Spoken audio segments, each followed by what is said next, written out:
Hi everyone, in today's hobby video I'm going to unbox Lord Solar Leontus, the new Astra Militarum Warlord character. Recommended retail price in the United Kingdom is £35, and as reference Acadian Infantry Squad is also £35. Let's not debate the value of this because we're talking GW and things are getting quite expensive, but just to show sort of the amount of plastic it. So this is a picked at Acadian sprue, and Lord Solar Leontus sprue is 3/4 of that. So it's not too bad as far as GW value is concerned. But that aside, the model itself, and I know a lot of people hate the look of him because it looks like something out of Age of Sigmar, but it is a very well detailed kit. A massive standout is the base.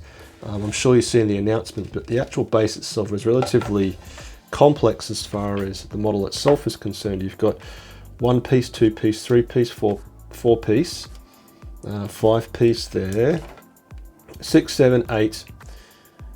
8 pieces, or is that 9? And what's really nice is you can see probably these little pillar things here. They match some of the wider terrain kits you can get from GW, so nice to see that continuity. That this is obviously a wrecked up building, and as I understand it, this from the illustration is it a Chaos Titan miniature which has all been chopped up, so a really nice, obviously, base to work on, which, as per the instructions I pull out, and as per the 8 or 9 pieces, is actually quite an elaborate thing to build. You can see there's quite a lot to do to actually get you to the final construction of the base itself.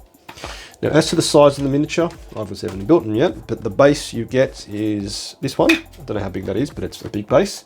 And then the old Sentinel bases, because we all know the Sentinels have been updated to bigger bases, is that. So it's basically the same base size as the new Scout Sentinels Armored Sentinel kit.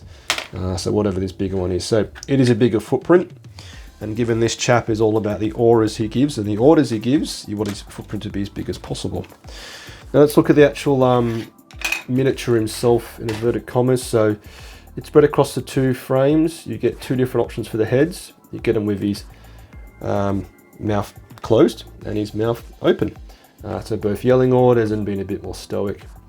Now a key thing, as far as the paint scheme is concerned, is the armor on the horsey and the armor on himself. Now, I personally am going to do it gold and black on the horsey, and I want to actually airbrush the armor. So if you want to component paint this this miniature, really easy to do. So his shin guards are there, so they're individual.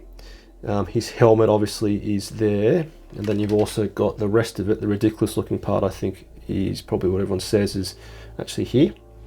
Little funny helmet thing with a crazy little like spiky thing on top. And then you can see the horse armor, and also his chest armor as well is somewhere. I'm sure you can see because I'm going blind right now. But as far as component painting to get the gold nicely done, if you want to dry brush and not hit any of the horse, you can definitely do that. So it's pretty well split up. All the armor itself can be individually painted, which is definitely, think, the way to go on a miniature this fabulous and worthy of your attention.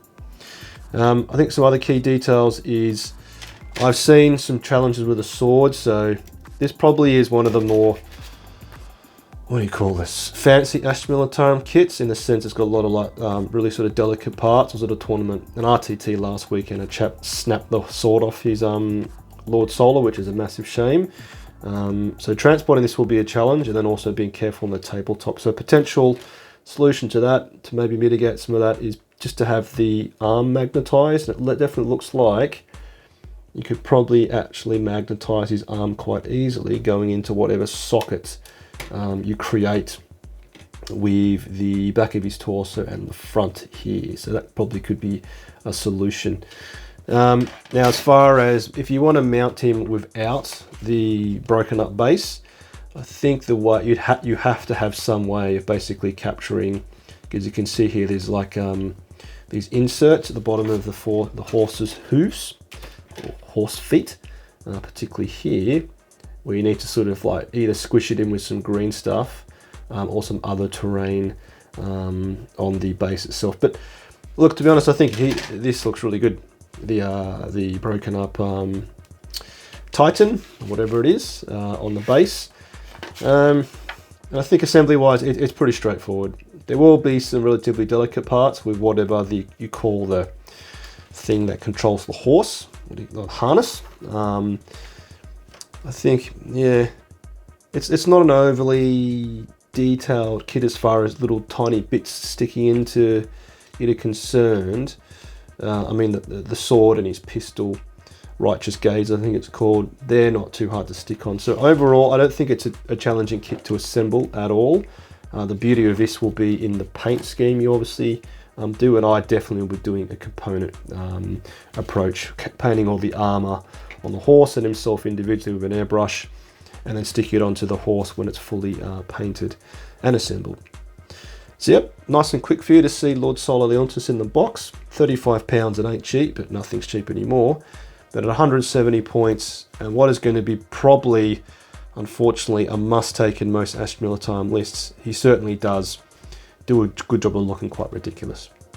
So yep, any questions, let me know. But if you want to support my channel, I can do so with a like, comment, or by subscribing. And if you want to support even more, you can join my Patreon platoon. So keep your bayonet sharp, lattice gun oiled, faith in the Emperor strong. Patreon platoon, sound off. Tank Commander Glenn, Tank Commander Mitchell, Tank Commander Watchdog Van Etten, Colour Sergeant DuPont, Sergeant Bruxius, Adal, the Colonel Merrill, Veterans Gibson, Hall, Lundeen, Guardsman Beard, Coquelin, Flint, Hills, Malik, Nitton, Nguyen, Smith, Tom, Tompkin, Conscript Bosun, England, Gilliam, Goodwin.